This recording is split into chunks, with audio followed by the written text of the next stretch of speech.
Good evening. It's time to do inventory. My favorite. So what if we lose? We could always be afraid of something new.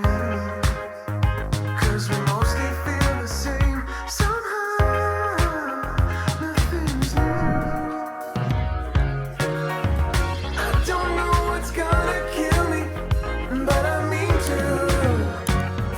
Okay, I was gonna do this nice packing montage. I feel like that's always my goal for a con vlog, but it's already the next morning. I just dropped doing all of that because it was too hectic. I'm actually double dipping this weekend. I am headed to AWA, and then my friend is headed to SJ May Winter Wonder Fest holiday market. The winter market. So I had a double pack for the weekend and make sure I had enough stuff, which I didn't. So I was trying to figure all that stuff out. But the next time you see me, I will be in Atlanta. Yellow. Made it to Atlanta. Ooh. And we're in the hall already. We've got this lovely carpet that we are trying to haul.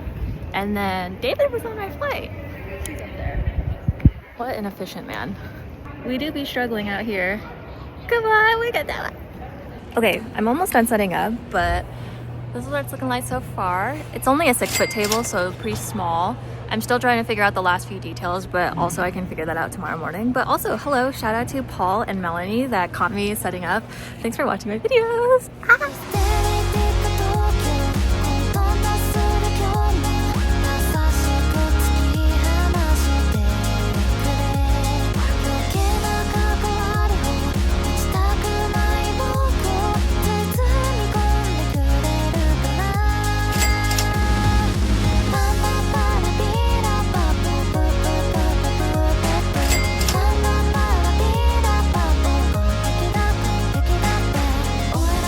Good morning, day one. I am dressed with stress because we were super late this morning. I don't even have a watch on, but I think it's like half an hour into the con and we are just now set up, but here we are. This is the booth and I'm kind of on the main aisle on a corner spot, which is nice, but it does mean that everyone is going in and out through my booth, as you see right there, which I mean, like, it can't be helped, right? But it's just a little annoying. But this is what the whole booth looks like. Got my lights up. I have my brand new shirt right here for full display, the artwork, and like this. It's a very humble 6-foot table, but here we are.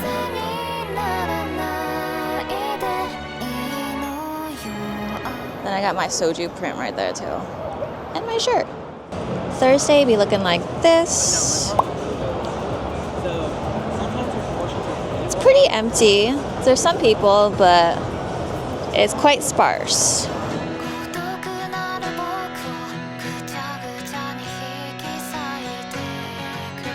Here is this super awesome booth setup. Look at this. They even have roofing, and then I think they're all apparel, but this branding looks so good.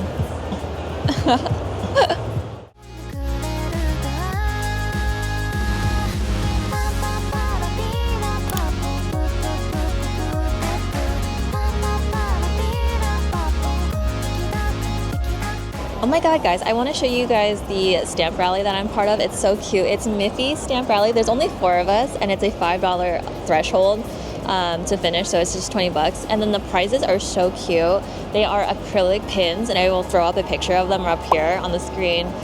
But isn't this place card so cute? I also forgot to bring my stamp. So instead of a stamp, I've been drawing on my stamp cards. Sorry if you get an ugly one, but I'm just really bored. So what if we lose? We could always be afraid of something new. Cause we mostly feel the same. Dude, Melanie just came back and she gave me snack packs. Look at this. It's got good stuff in here. We got chocolate, fruit, snackies. Dude, MVP, thank you. Got 2 of them. How lucky am I?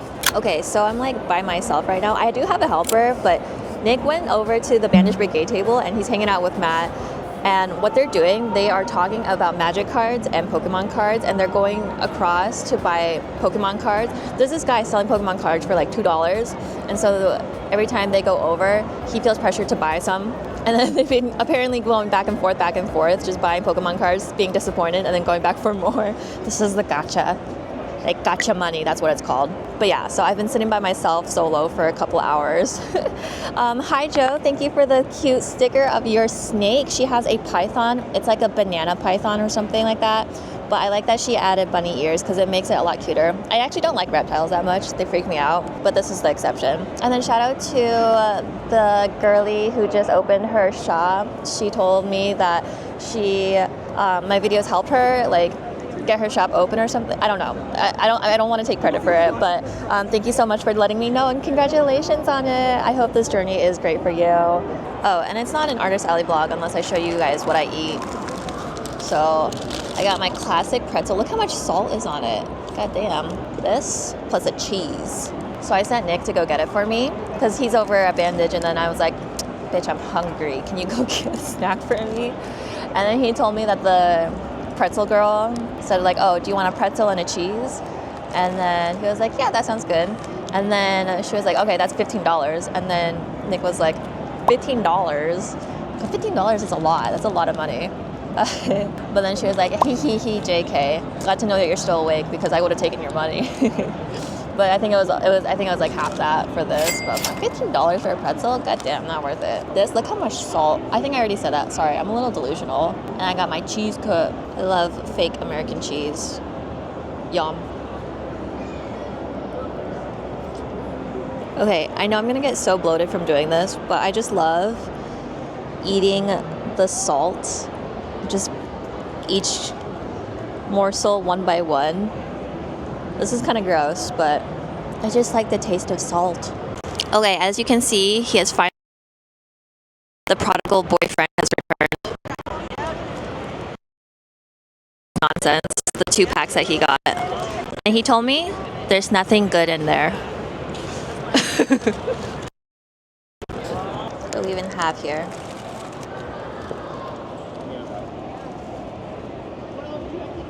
It's the other pack.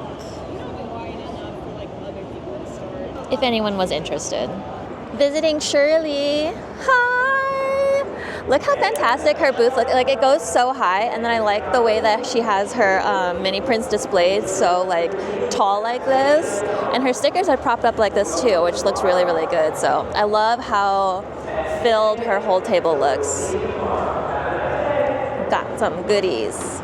It's the end of day 1. Thank goodness. It was really nice to see like the attendees and other artists and vendors, but it was nothing to write home about, that's for sure. Oh, my forehead looks so shiny in this lighting. I'm given egghead. We then went to dinner with some of our other artist friends, half of whom are vloggers. When our dishes started coming out, it was so funny when our one non-YouTuber friend cracked the ice and said, do all the vloggers want to vlog? We all whipped out our cameras and loved being cringy together. But vlogging has totally changed my life. It has pushed me out of my comfort zone and has forced me to be more eloquent with my thoughts. There are so many skills that a small business owner needs to have, and with Skillshare, there is a class for everything. Thanks to Skillshare for sponsoring this video. I recently watched Carrie Kick's series on how to create vlogs for YouTube, which has been totally awesome to help me get comfortable with vlogging in public, talking headshots, and B-roll. But outside of just vlog videos, Skillshare has hundreds of courses that can help you take your entrepreneur journey to the next level. From product photography to writing emails to even courses on how to min-max your home studio setup, Skillshare has it all. If you need help with any of these, consider signing up. Use my link below. The first 500 people get a whole month free to explore Skillshare. So take those free classes and learn, because this entrepreneur industry is an ever-growing field.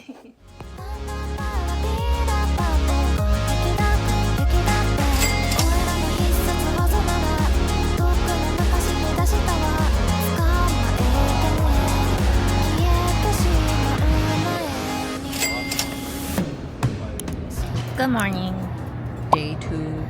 Good morning. We got our breakfast. It's from a cafe called West Cafe or something, but unfortunately they're gonna be shut down. No! But it looks divine. Okay, I'm here at Sansan's table, who is part of my stamp rally with our card up here, but I came by because they're holding the prizes, which are the acrylic pins, and they look so good in person. I really want, I want our stamp rally to do well, obviously, but I really want to keep a set for myself. But these look so good. Join our stamp rallies. This one's a good one. I picked up this lovely little charm from Sundrop Studio. Doesn't it look tasty? She looks so tasty. I forgot my supervisor again. Supervisor Miffy, but she will do. Toast Miffy. I'm starting day 2 quite upset. My Square terminal isn't working.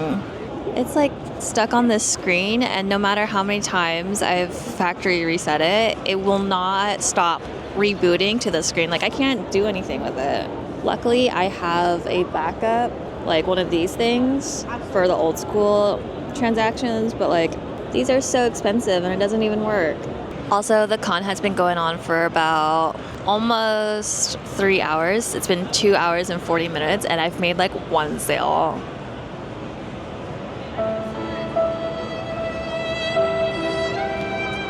Oof, that's the biggest oof. Okay, these are my favorite snacks from the haul that we got from H Mart. They are the rice crackers. They're like the soy sauce flavor. So good. They have big versions, but this is like the chip version, so they're like really small. Look at that crunchy texture. Munch, munch, munch. I was also just gifted this little guy from a customer. It's so cute. I love the froggy. Okay, something that I was not expecting to happen at this con is that when I brought the shirts to it, every customer that has bought one of these has been a boy. Which is like, I love that though, but usually when I have like apparel stuff, it's like predominantly female, feminine customers. But I love that I'm appealing to the other gender. Okay, we're actually wrapped up on day 2. Sorry, nothing exciting really happened because nothing really exciting happened. Here's the roundup for today. See you guys tomorrow for day 3.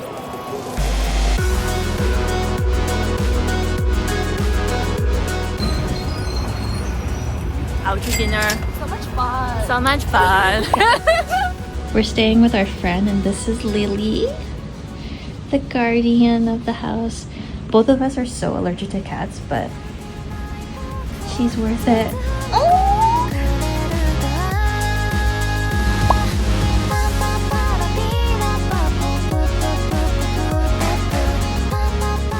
Good morning. It's day 3. I'm here with my breakfast, which is a bag of grapes, unwashed, because I'm nasty. They're fine. He said it's fine. And then we have leftover pancakes from yesterday that I never touched. So they're a little cold and a little hard. I did microwave. He said he microwaved them, but it got cold by the time we got here. Sorry. We are 1 hour into Saturday, which is supposed to be the busiest day of the convention, and I've made a whole 2 sales. It's events like this where it's a humbling reminder that doing art as a career is extremely challenging. Some people might have the opinion that having art as a career is a bit of a privilege, and I think that there are arguments for both sides. I personally feel like art as a career is a privilege for me because I had to start this whole process because I had a financial safety net who was my partner, who was willing to be the safety net because this career is so unstable. So, you know, year to year, there are so many good cons, but the next year it could completely fall apart. So like last year, AWA was probably one of the B tier, A tier cons. And this year, because of the new dates, the new venue, and the expansion of the Artist Alley, the amount of vendors, and one more day, it completely changed. And it is now one of the poorest events, I'd say, for a lot of vendors out here for their whole schedule year because they're just not making table back or making all their expenses back. And we're here on day 3, and it's stressful to hear from your friends or your neighbors that they're not going to make back their money. So this is just like it's like a hit of reality that doing this as a career is not for the weak. Mentally, it can be a lot. Here I have my Friendship Market coffee friendship. And I need to show you, because it's the most important part of the vlog is what I eat. Friendship market sandwich, turkey. It's really hot. Yes. Hi there. Is he popular outside? Ooh, do you have the stamp Yeah. card?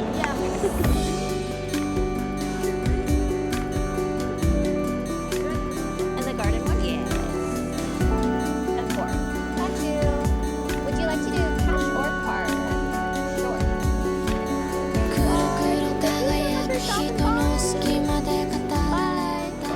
Back to my programmed services, programmed content, the food part. Turkey sandwich.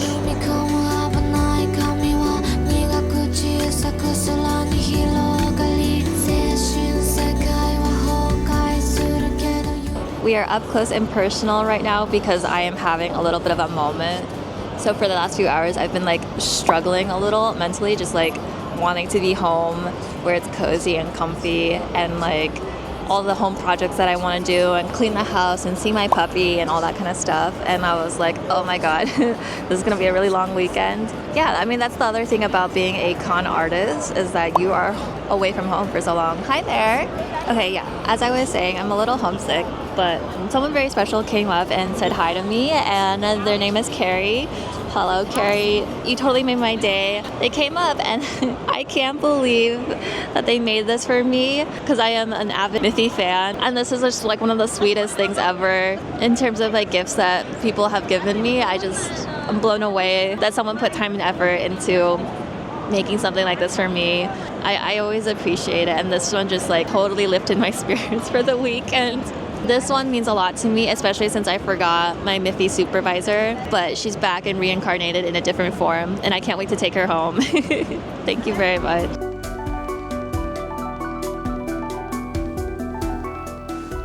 Me and emotional support Miffy here to report that day 3 is over, and here's the roundup. The hall's already super empty too. Guys, look.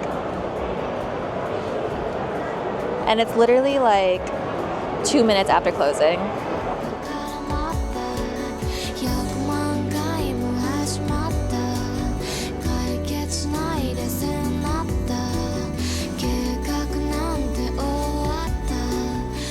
We decided to get some to-go to eat back at the apartment.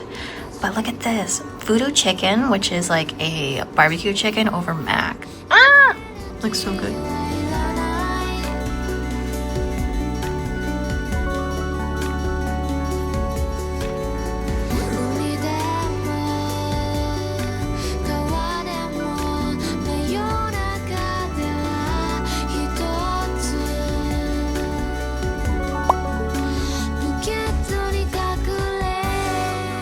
Good morning. Okay, day 4, here we are. Today I started the day off with a little note from little Saika, and she wanted to do a little art trade, so I traded her a mini print for this adorable Totoro in a box, in a veggie box situation. I love it. Another coffee delivery. He said that he's been using the hot coffee to keep his hand warm, and it's quite nice. What we got today? They didn't have the lunch sandwiches, except Oh. for the cold ones. So I got a breakfast sandwich, which we can share, and then a lunch sandwich that was cold that we can share later. Okay. We got hella sandwiches.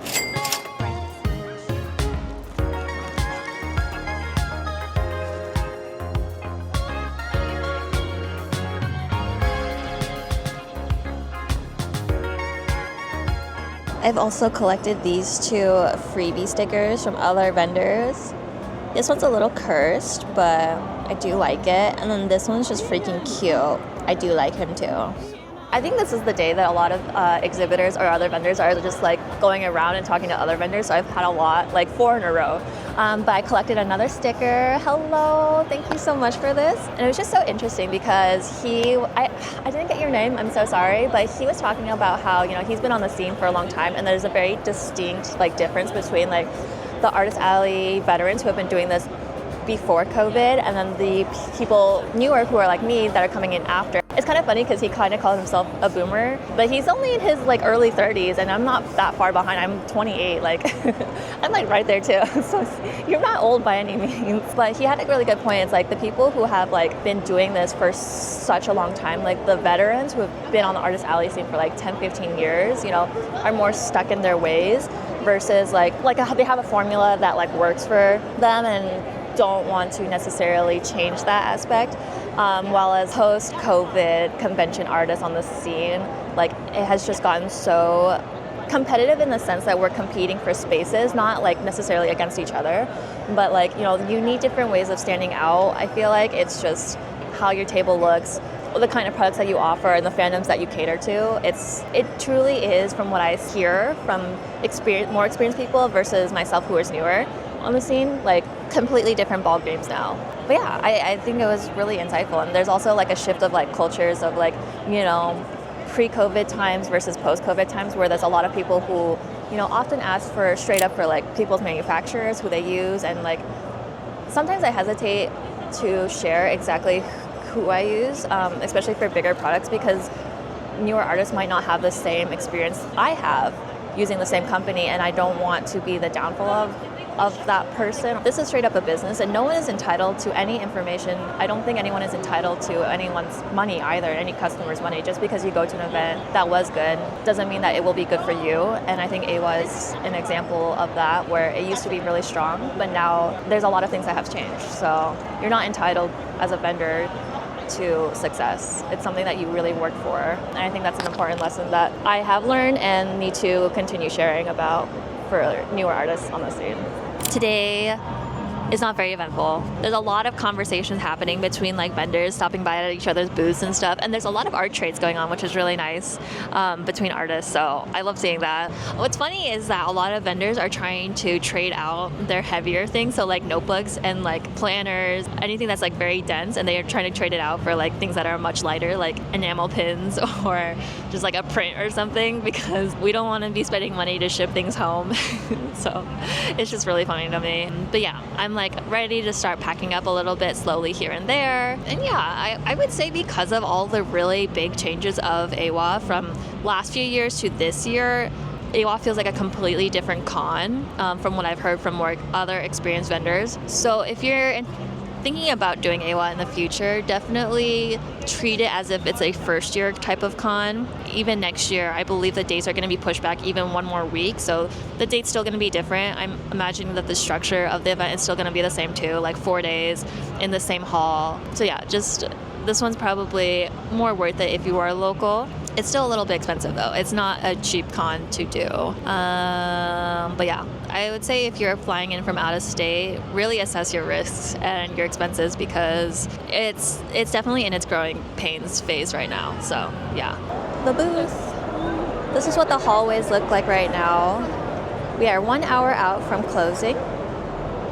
Plenty of walking space. At least it's very comfortable for the attendees, but yeah, it's a little empty. The crowd density is not much.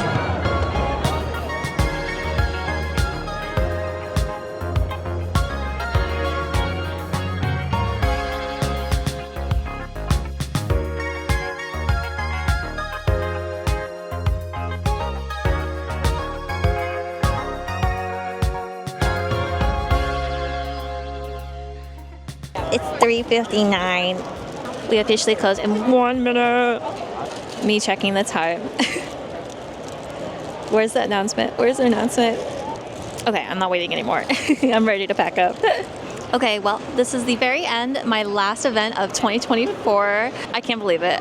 I'm sure I'll have one or two more vlogs, maybe this year or just the first week of January. I'll do kind of like a wrap up or overview. Or goals, something like that. Let me know what kind of videos you want to see, but the next few ones are probably going to be really low-key, because my next event is not going to be until February for MegaCon next year, so yeah. But I'm really looking forward to all the new adventures that the new year is coming to be, and the book of 2024 cons is coming to an end. But thanks for sticking around for this whole year. And yeah, here's the final wrap up for everything right here. The last few expenses that I need to account for are the Lyft and Uber fees I incurred getting around. They ended up being about $336. Atlanta has crazy traffic at all hours of the day and night, so it just ended up being insanely expensive to get around. We had no accommodation costs because we stayed with our friends, but definitely compensated some of that free cost with the Ubers and covering dinners, which my friends never asked for, but I just wanted to. AWA was a disappointing note to end on, but by the end of the convention, there were staff members asking vendors about their experience and taking notes on what they could do to improve, which I have a lot of respect for. I appreciate when staff try to push a con to grow, but also have mutual respect for their vendors and listen to aspects that they could possibly improve on. One thing that I didn't talk about much was that there was a lot of confusion regarding the censorship aspect of 18 plus art. There just seemed to be a lack of cohesive rules, and the artists in the 18 plus section altogether were somewhat caged off on the market floor and had even poor traffic flow. But again, it seems like staff are really taking into consideration the vendors' experiences this year and will likely make changes for next year. I hope for those of you who are local or have extremely low expenses will have a better experience next year. The overall sentiment is that, of course, no one wants this con to fail, but they just need to grow into themselves some more. I personally will be waiting at least a year or two before putting it back on my roster, but I do wish the best for them. Anyway, happy winter holidays, guys. I'm going home. See you next time.